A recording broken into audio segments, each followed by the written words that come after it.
Everyone, welcome to my new blog. Good afternoon आप सभी को। कैसे हैं आप लोग? आई होप आप लोग एकदम ठीक होंगे। मैं भी एकदम ठीक हूँ। तो चलिए अपना ब्लॉग स्टार्ट कर रही हूँ मैं। तो यहाँ पे मैं आज दोपहर के खाने में बना रही हूँ अरहर की दाल। तो मैंने दाल को बस बीन के और यहाँ पे कुकर में रख दिया है। अब इसको चलिए धोते हैं। धोने के बाद इसमें मैं डालूँगी नमक, मिर्च, हल्दी, धनिया। तो कम ही डालूँगी, ज़्यादा नहीं डालूँगी। मैं क्या धनिया भी थोड़ा सा ना इसमें डाल देती हूँ। मैं सोचती हूँ दाल में ना थोड़ा सा स्वाद आ जाए। वैसे भी श्राद्ध चल रहे हैं, श्राद्ध में मैं किसी और चीज़ से दाल तो छौंकती नहीं हूँ, इसलिए नमक मिर्च थोड़ा थोड़ा इस मैं ज़्यादा करके डाल देती हूँ यहाँ पे। और इसके बाद मैं बस इसमें क्या करूँगी, थोड़ा सा ना ऑयल डाल दूँगी। इससे होगा क्या कि दाल जब हमारी उबलेगी ना तो उससे क्या होता है, ढक्कन नहीं सनता। आप लोग ने देखा होगा कि कोई कोई क्या होता है दाल ऐसी रख देते हैं तो उससे पूरा ढक्कन ना सन जाता है दालों से, तो वो चीज़ ना अच्छी नहीं लगती। तो इसलिए मैं थोड़ा सा ऑयल डालती हूँ और इसमें डाल दूँगी आधा टमाटर। और अरहर की दाल में तो टमाटर वैसे भी अच्छा लगता है। तो चलिए दाल को रख देते हैं और अब चलते हैं बाहर, जो दूसरा काम है उसको निपटाते हैं। तो यहाँ पे बस मैंने वानी को सब्ज़ी काटने के लिए दिया था। आज मैं बनाऊँगी लोबिया। तो लोबिया को आप लोग को पता है टाइम लगता है इसे काटने में, तो हाथ से तोड़ती हूँ मैं, इसे काटती नहीं हूँ चाकू से। तो वानी तो काट रही थी चाकू से, तो मैंने उससे बोला कि वानी हाथ से नहीं काट, इसको हाथ से तोड़। हाथ से क्या होता है, हम बीन्स को काट सकते हैं, लोबिया को भी कोई कोई काटते हैं, मगर हमारे इधर बोला जाता है कि हाथ से जितना तोड़ोगे उतना स्वाद भी लगता है। और जो इसके साइड में रेशे होते हैं ना, वो सब निकालने में भी आसानी होती है हाथ से। तो मैं ज़्यादातर हाथ से ही इसको तोड़ती हूँ। और जो थोड़ी गली गली होती है ना लोबिया, तो उसके जो दाने होते हैं उसको भी मैं सब्ज़ी में डालने के लिए निकाल लेती हूँ, और बाकी जो उसका छिक्कल होता है ना फेंक देती हूँ। तो बस हम दोनों यहाँ पे यही काम कर रहे हैं, मैं और वानी। और बीच बीच में हमारी जो ऊपर नज़र उठ रही है ना, तो हम लोग देख रहे थे टीवी। तो उसमें वानी ने एक हॉरर मूवी का सीरियल लगा रखा था, कुछ हॉरर मूवी लगाई थी, तो बस वही देख रहे थे हम लोग। तो यहाँ पे बस सब्ज़ी काटने का सीधे मैं किचन में आई। मेरी दाल पक चुकी थी और यहाँ पे मैंने छौंकने के लिए बस दाड़ू में तेल डाला और उसमें थोड़ा सा ज़ीरा डाल दिया। अब जीरे को मैं अच्छे से भून लूँगी। उसके बाद ना इसको मैं ऐसे देखिए कुकर में तड़का लगा रही हूँ।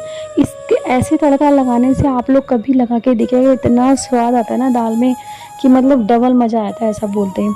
तो यहाँ पे तो मेरी दाल तो छूट गई। तो चलिए आप छौंकते हैं सब्ज़ी जो मैंने काटी थी लोबिया की। तो मैं लोबिया और उसमें एक आलू मैंने मिक्स करूँगी। तो यहाँ पे देखिए बस इसको भी मैं जीरे से ही छौंकूँगी। जीरे को डाल के अच्छे से पहले इसको ब्राउन सा भून लूँगी। उसके बाद सारी सब्ज़ी ना मैं ऐसे ही डाल दूँगी। मैंने इसमें कोई मसाला अभी ऐड नहीं करा है, क्योंकि मेरे को ना भुजिया बनानी है, सब्ज़ी नहीं बनानी है दाल चावल के साथ खाने के लिए। तो इसलिए मैंने इसमें ऊपर से बस नमक, मिर्च, हल्दी, धनिया 4-5 चीज़ें इसमें डाल दूँगी और उसको अच्छे से उसको मिक्स करने के बाद इसको ढक्कन से ना ढक दूँगी, ताकि थोड़ी देर में पक जाए। और मैं क्या करती हूँ, थोड़ा करारा करके ही इसको पकाती हूँ, ताकि खाने में इसको और ज़्यादा मज़ा आए। तो यहाँ पे बस मैंने देखिए सब्ज़ी भी छौंक दी, दाल भी मेरी बन गई है। तो मेरा जो दूसरा काम होता है वो है चावल का। तो यहाँ पे वानी से मैंने बोला था चावल बीन दे, तो वानी ने दी हैं चावल बीन के। तो मुझे ना कम जैसे लगे, तो मैं दोबारा गई, मैंने कहा थोड़ा सा इसमें चावल और डाल दे, ताकि अगर बच जाए ना तो काम तो आ ही जाते हैं, मगर कम नहीं होना चाहिए खाते समय, वो चीज़ मुझे नहीं अच्छी लगती। बच जाए तो मैं क्या करती हूँ, मैं शाम को उसको भून के चावल में नमक, मिर्च और प्याज से, या वैसे प्याज तो अभी नहीं खाएंगे, जीरे से, तो उसे अच्छे से फ्राई कर देती हूँ करारा करके, तो वैसे भी ख़त्म हो ही जाता है। तो इसलिए मैंने बस वानी से यही बोला कि थोड़ा सा चावल इसमें और ऐड कर, फिर उसके बाद मैं उसको बनाने रख दूँगी। तो यहाँ पे मैं ना देख रही थी बार-बार पीछे से, क्योंकि पानी गिर गया था ना मेरे पैर में, तो गीला-गीला सा लग रहा था। और ये जो बर्तन देख रहे हैं, अभी बच्चे आ चुके थे स्कूल से, तो आज इनकी जल्दी छुट्टी हो गई थी, एग्ज़ाम है इनके कल से, तो इसलिए फटाफट बस जो इनके टिफ़िन थे ना वही धो के मैं रख रही हूँ पहले टिफ़िन और बोतलें। और उसके बाद मैं इस यहाँ पे चावल को थोड़ा सा धोऊँगी और चढ़ाने रख दूँगी।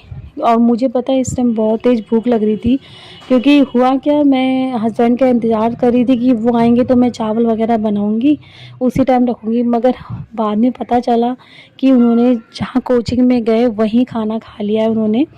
तो दाल तो मेरी ज़्यादा बन गई थी, चावल सिर्फ मैंने अपने लिए बनाए और थोड़ा सा ना एक्स्ट्रा बनाया था। मैंने कहा कि बच्चे भी खा लेंगे। मगर पता है हुआ क्या, जो हमारी मकान वाली के हैं उनके यहाँ श्राद्ध था, तो बच्चों के लिए वो खाना दे के चली गई थी, खाना देने आई थी। तो मेरे को लगा अरे मेरी तो सब्ज़ी और दाल आज ऐसी रह जाएगी, भात भी। मगर फिर भी क्या हुआ, अब जब बन गया तो उसको फेंकना तो नहीं था, तो मैंने खाया सिर्फ़ अपना खाना और वानी कृष्णा ने जो था वो खाया उनका खाना, क्योंकि हम लोग तो खा नहीं सकते। अभी मेरे जो हमारे ससुर जी उनका श्राद्ध नहीं हुआ है, तो इसलिए हमारे यहाँ जो छोरा बुआरी होते हैं वो श्राद्ध का खाना नहीं खाते जब तक खुद के हमारे घर में श्राद्ध ना निपट जाए। तो इसलिए मैंने तो नहीं खाया, मैंने बच्चों को दे दिया था कि आप लोग खा लो। और जो खाना थोड़ा ज़्यादा बन गया था आज मेरे से दिन में, तो मैंने कहा चलो वो रात में ही गर्म करके खा लेंगे, क्योंकि फेंकना मुझे अनाज बिल्कुल पसंद नहीं आता, मुझे अच्छा नहीं लगता कि अनाज फेंके। और यहाँ पे आप देख सकते हैं जो मैं हाथ दिखा दिखा के बात कर रही हूँ ना, तो इस टाइम मैं वानी कृष्णा को थोड़ी सी डांट लगा रही थी, क्योंकि 11 बजे कल इनकी छुट्टी हो गई थी, हाफ डे मतलब इनका हो गया था। फिर भी ये लोग लगे पड़े थे खेलने में, इनको कोई मतलब नहीं था पढ़ाई का। तो बस वही समझा रही थी कि पढ़ाई के लिए जब हाफ डे दिया है तो आप लोग उसको यूज़ करो, पढ़ाई करो। मगर नहीं, वो दोनों जने बोलने लग गए मम्मी अभी टाइम है। कृष्णा तो बोला मम्मी मेरे तो अभी 2 दिन है पेपर के, वानी का तो अगले दिन ही था। फिर भी मैंने वानी से बोला तू पढ़ ले, इसको रहने दे। तो यहाँ पे देखिए मैंने डंडा भी उठाया, मैंने कहा अपना बैग पहले उठा के रख, उसके बाद तू पढ़ाई करने बैठना। क्योंकि क्या करते हैं पूरा घर में इनका बैग फैले रहता है, तो वो चीज़ ना मुझे अच्छी नहीं लगती। पढ़ रहे हो तो सिर्फ एक नोटबुक निकालो, बाकी सब रख दो। तो इधर यहाँ पे देखिए मेरा खाना रेडी है, दाल सब्जी और ये रहे चावल, तो सिर्फ मैं खाऊंगी। और मेरे को देख के बस मेरा बेटा भी कहने लग गया मम्मी भूख लग रही है।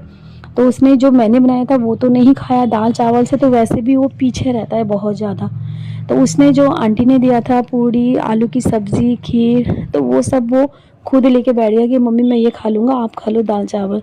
तो मेरे को देख के भाई उसे भी भूख लगी, आया अपने आप ही। मैंने उससे बोला नहीं था कि खा ले, पहले बोला तो नहीं खाया, मगर बाद में जब उसको लगा कि मुझे भी भूख लग रही है तो खुद गया उठ के। मैं तो लेके नहीं आई थी, मैं तो अपना खाना लेके बैठ चुकी थी। खुद गया और लेके आया थाली को, कह रहा मैं भी खाऊंगा, उसे भूख लग गई पता नहीं क्या देख के। सब्ज़ी नहीं खा रहा था क्योंकि सब्ज़ी में ना सर ज़्यादा मिर्च होगी, मुझे तो नहीं पता, मैंने नहीं चखी थी। तो सब्ज़ी देखने में बहुत रेड लग रही थी, तो कह रहा मैं नहीं खाऊंगा, मैं खीर से पूड़ी खा लूँगा। फिर भी मैंने कहा सब्ज़ी खा ले, जब आया खाना तो प्रसाद खाना चाहिए श्राद्ध का जो भी है। तो उसने थोड़ी सी डाली थी सब्ज़ी, ज़्यादा नहीं खाई। और यहाँ पे देख सकते हैं आप वो मेरे साथ ही बैठ गया खाना खाने के लिए। तो आज मैं सिर्फ अकेले खाना खा रही हूँ क्योंकि वानी का पेट भरा था, कृष्णा बस थोड़ा सा खा रहा है और हस्बैंड कोचिंग से अभी आए नहीं थे, तो मैं अकेले ही बैठ गई। और वैसे भी उन्होंने खाना खा लिया था, कह रहे थे, फ़ोन आया था कि लेट आऊँगा मैं। तो यहाँ पे बस मैं आ गई फिर खाना खाने का सीधे कपड़े लेने। बारिश पड़ने का मौसम हो रहा था और बूंदें पड़ भी रही थी, तो मैंने कहा बारिश ना पड़ जाए। तो अभी यहाँ पे क्या हुआ, मैं कपड़े ना जब उठा रही थी, यहाँ मैंने एक बिल्ली को देखा, इतनी तेज़ डर गई ना, मतलब आगे से ही थी बिल्ली मेरे वो। और कपड़े उठा के बस मैं अंदर आई, फिर शाम से मैं स्टार्ट कर रही हूँ। शाम को यहाँ पे बस मैं कर रही हूँ अपनी दिया बत्ती, जो शाम की डेली की दिया बत्ती होती है हमारे यहाँ। रोज़ सुबह शाम हमारे यहाँ डेली पूजा होती है घर में, चाहे हम अगर कोई एक जना करे या 2 जना करे, हो ना डेली ये पूजा। तो यहाँ पे बस मैं पूरे घर पे क्या करती हूँ, दिया बत्ती लास्ट में दिखा देती हूँ। उसके बाद मैं लग गई कपड़े तय लगाने जो मैं लेके आई थी। तो यहाँ पे ना इस टाइम लाइट भाग गई थी, तो आप लोग को ना थोड़ा वीडियो अंधेरा अंधेरा लगेगा, साफ़ नहीं दिखेगा। तो लाइट भाग चुकी थी, मौसम बहुत ख़राब हो रहा था बाहर का, आंधी बारिश का मौसम हो रहा था इस टाइम। और रात भर भी वैसे बारिश बहुत पड़ी थी और ठंडा भी बहुत हो चुका है यहाँ पे। उसके बाद जब लाइट आई तो मैं कृष्णा को लेके बैठ गई पढ़ाने के लिए, क्योंकि वैसे नहीं बैठता। अगर मैं बैठूंगी ना इसको पढ़ाने तो बैठ जाएगा, नहीं तो ना, कोई मतलब है ही नहीं इसको पढ़ाई से कि पढ़ना है। और वो बोलता भी मम्मी आप याद कराओ, तो मैं इसको अच्छे से याद करवा देती हूँ, उसको बैठाल के उसको एक एक चीज़ बताती हूँ कि इसको ऐसे लिख, इसको लिखना। खास तौर में इसको रिटर्न बहुत समझाना पड़ता है, क्योंकि इसको राइटिंग जो है ना इसकी लिख तो साफ लेता है, इसको मात्राओं का बिल्कुल ज्ञान नहीं, बहुत कम है। तो हिंदी ज़्यादा इसको लेके बैठती हूँ मैं। और इंग्लिश तो, और इंग्लिश ईवीएस मैथ में तो बहुत अच्छा है, नंबर भी अच्छे लाता है। मैं हिंदी में थोड़ा मिस्टेक करता है, तो वह इसलिए इसको लेके बैठना पड़ता है पढ़ाई के लिए, रोज़ लेके बैठना पड़ता है मुझे। वानी तो खुद याद कर लेती, इसको करवाना पड़ता है। तो आज का बस जो डेली का रूटीन था ना, बस यही था। अगर आप लोग को मेरा ये ब्लॉग अच्छा लगे तो लाइक शेयर कमेंट जरूर करिएगा, और जो मेरे चैनल पे ना सब्सक्राइब करना चाहिए। बाय बाय, मिलती हूँ नेक्स्ट ब्लॉग में आप लोगों से।